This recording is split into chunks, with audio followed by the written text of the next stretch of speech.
Pensez par exemple au pauvre Paul. Donc Saint Paul, il a trimé comme une bête pour Dieu. Hein. Comme il dit, il a souffert de la faim, du froid, il a affronté des bandits, etc. Donc Paul est en prison. Et Jésus lui apparaît et lui dit, eh bien, prends courage, parce que eh bien, tu auras à continuer à témoigner pour moi. Donc là maintenant, je ne vais pas te sauver de prison, hein.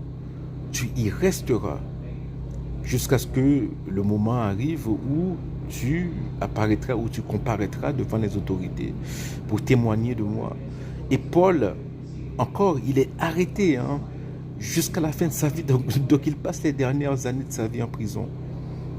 Mais la grâce, voilà, le miracle du christianisme, c'est opéré principalement à travers Paul, à travers son apostolat. Voilà. Dieu se sert des siens pour faire les miracles qu'il veut.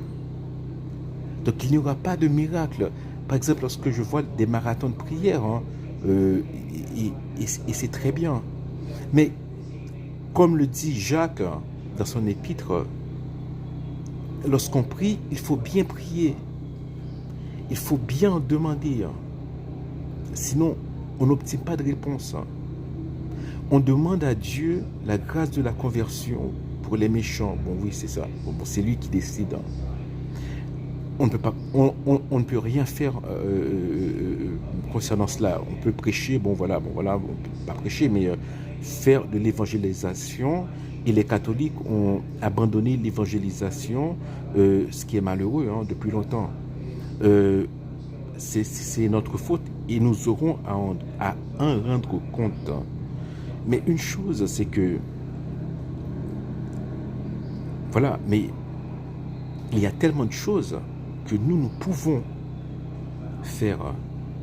Mais voilà, notre foi est trop petite, notre charité n'est pas assez ardente, nous sommes trop égoïstes. Voilà. Donc,